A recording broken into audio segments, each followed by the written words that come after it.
BA तृतीय वर्ष के आज के इस क्लास में आप सभी का स्वागत है। आज हम द्वितीय प्रश्न पत्र के अंतर्गत बात करेंगे संयुक्त राज्य अमेरिका के कृषि प्रदेश की। तो 17वीं और 18वीं शताब्दी में यूरोपीय अप्रवासी यहाँ की अप्रयुक्त भूमि पर अनुकूल जलवायु, समतल धरातल, उर्वर मिट्टी और प्राकृतिक वनस्पति से प्रभावित होकर वन विनाश कर कृषि कार्य करने लगे। सर्वप्रथम यूरोपीय आव्रजकों ने संयुक्त राज्य अमेरिका के पूर्वी भाग में लाभप्रद फसलों का खेती करना प्रारंभ किया। परिणाम स्वरूप गेहूं, फल, सब्जी और चारे की कृषि प्रारंभ हुई।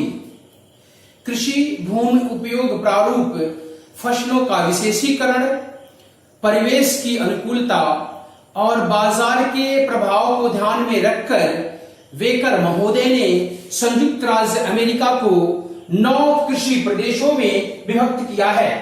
ये 9 कृषि प्रदेश: पहला उष्णार्द्र कृषि मेखला, दूसरा कपास मेखला, तीसरा भूमध्य सागरीय कृषि प्रदेश, चौथा शीतकालीन गेहूं प्रदेश, पांचवां मिश्रित कृषि प्रदेश, छठवां मक्का पेटी, सातवां डेयरी एवं घास कृषि प्रदेश, आठवां बसंतकालीन गेहूं प्रदेश और 9वां चारागाह एवं सिंचित कृषि प्रदेश हैं। तो हम बात करते हैं सबसे पहले वाले कृषि प्रदेश की, अर्थात उष्णार्द्र कृषि प्रदेश की। इस कृषि प्रदेश का विस्तार मैक्सिको की खाड़ी और आंध्र महासागरीय तटवर्ती भागों तक है। इस प्रदेश में तापमान और वर्षा की मात्रा दोनों उच्च रहती हैं। इस भाग में मिट्टी उर्वर और धरातल समतल है तथा आवागमन की सुविधाएं उपलब्ध हैं। अतः इस प्रदेश में उष्णार्द्र जलवायु के अनुकूल फसलें जैसे गन्ना, धान, तिलहन आदि उगाई जाती हैं। पूरे तटवर्ती प्रदेश में सब्जियों का उत्पादन किया जाता है। अब हम बात करते हैं अगले कृषि प्रदेश की, अर्थात कपास की पेटी की या कपास मेखला की। तो कपास पेटी की चारों ओर की सीमाएं जलवायविक तत्वों द्वारा निर्धारित हैं। कपास पेटी की उत्तरी सीमा 200 पाला रहित दिनों की समरेखा बनाती है। पश्चिमी सीमा 50 सेंटीमीटर की समवर्षा रेखा, जबकि पूर्वी और दक्षिणी सीमाएं उष्णार्द्र जलवायु द्वारा सीमांकित हैं। यह एक समतल मैदानी भूभाग है जो संयुक्त राज्य अमेरिका के दक्षिणी राज्यों, उत्तरी एवं दक्षिणी Carolina, Georgia, Alabama, Mississippi, Texas, Arkansas, Oklahoma, Louisiana आदि में दक्षिणी अपलेशियन के पाद प्रदेश में 100 डिग्री देशांतर तक स्थित है। इस कृषि प्रदेश में कपास प्रधान फसल है, अतः इसे कपास मेखला कहते हैं। यहाँ कपास उत्पादन के 3 मुख्य क्षेत्र हैं। पहला रेड प्रेयरी क्षेत्र, दूसरा तटीय टेक्सास और तीसरा प्रेयरी क्षेत्र। मूंगफली, तंबाकू, धान, गन्ना आदि की मिश्रित खेती की जाने लगी है तथा कपास की भी प्रधानता है। तीसरा कृषि प्रदेश भूमध्य सागरीय कृषि प्रदेश है। संयुक्त राज्य अमेरिका के प्रशांत महासागर तटवर्ती प्रदेश के दक्षिणी भाग में मुख्यतः कैलिफोर्निया और ओरेगन राज्यों के दक्षिणी भागों एवं एरिजोना राज्य के दक्षिणी पश्चिमी भाग में भूमध्य सागरीय जलवायु पाई जाती है, जिसमें शीत ऋतु में वर्षा होती है। यह प्रदेश फलों की कृषि के लिए विश्व प्रसिद्ध है। यहाँ अंगूर, संतरा, नींबू, सेब, बुखानी, पीच आदि फल अधिक मात्रा में उत्पादित किए जाते हैं। लॉस एंजल्स पत्तन से विदेशों को फल निर्यात किया जाता है। संयुक्त राज्य अमेरिका का लगभग 90% अंगूर कैलिफोर्निया से प्राप्त होता है। भूमध्य सागरीय कृषि प्रदेश में शीतकालीन गेहूं की कृषि सिंचाई के द्वारा होती है। अब हम बात करते हैं चौथे कृषि प्रदेश की, अर्थात मिश्रित कृषि प्रदेश की। संयुक्त राज्य अमेरिका के मध्यवर्ती पूर्वी भाग में अपलेशियन पर्वत से पश्चिम गेहूं प्रदेश और मक्का मेखला तथा कपास मेखला के मध्य पूर्व पश्चिम दिशा में फैले भूभाग में गेहूं, मक्का एवं तंबाकू की कृषि होती है। किसी एक फसल की प्रधानता न होने के कारण इसे मिश्रित कृषि प्रदेश कहते हैं। यहाँ 80 से 200 दिनों तक पाला रहित मौसम होता है और तापमान लगभग 20 डिग्री सेंटीग्रेड रहता है। अब हम बात करते हैं पांचवें प्रदेश अर्थात शीतकालीन गेहूं प्रदेश की। यह प्रदेश संयुक्त राज्य अमेरिका के मध्यवर्ती भाग में स्थित है, जिसके अंतर्गत अरकानसास, ओक्लाहोमा, न्यू मैक्सिको का उत्तरी भाग, कोलोराडो का पूर्वी भाग और नेब्रास्का का दक्षिणी भाग सम्मिलित है।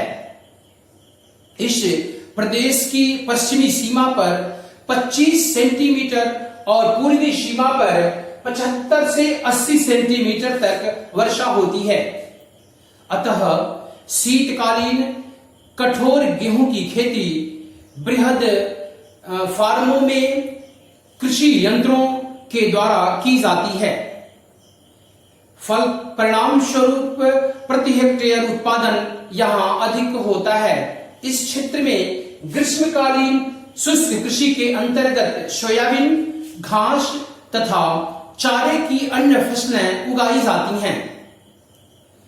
छठवां कृषि प्रदेश मक्का मेखला है। मक्का मेखला के अंतर्गत आयोवा, नेब्रास्का, इलिनॉइस, इंडियाना एवं ओहियो राज्य सम्मिलित हैं। इस प्रदेश में मक्का की कृषि के लिए अनुकूल भौगोलिक दशाएं हैं। यहां से 50 से 90 सेंटीमीटर तक वर्षा होती है।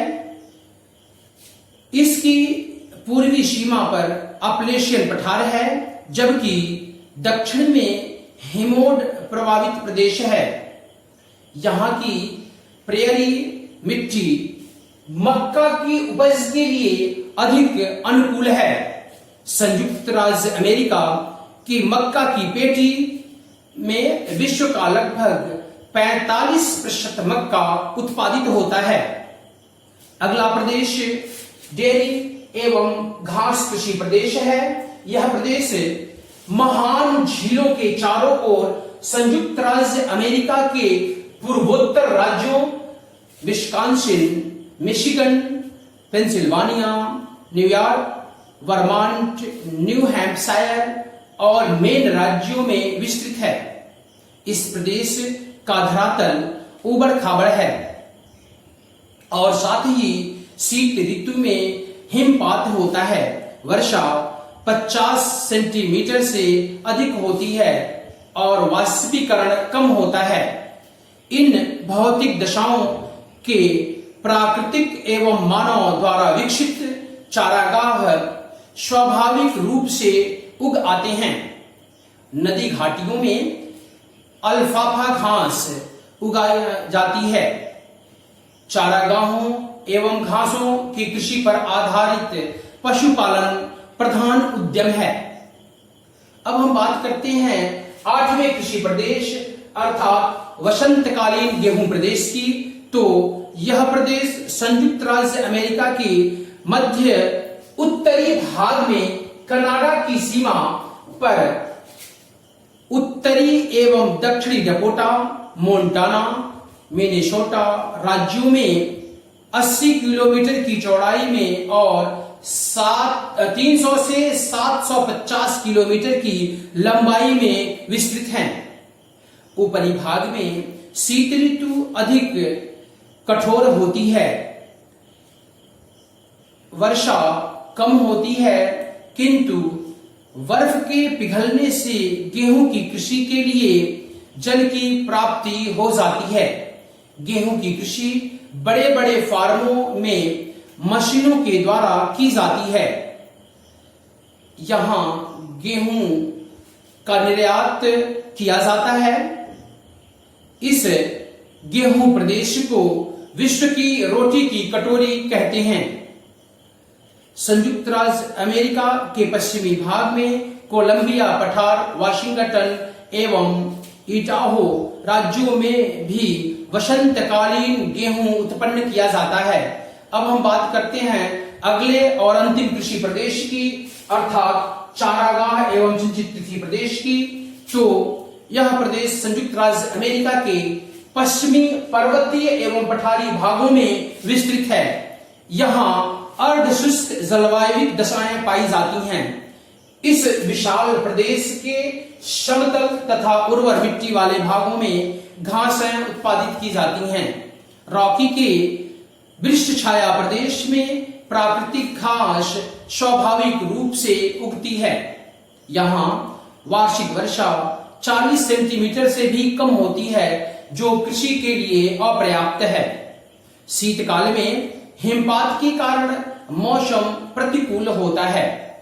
परिणाम स्वरूप पशुपालन ही यहाँ का प्रधान उद्यम है। तो आज के लिए इस वीडियो में इतना ही। धन्यवाद।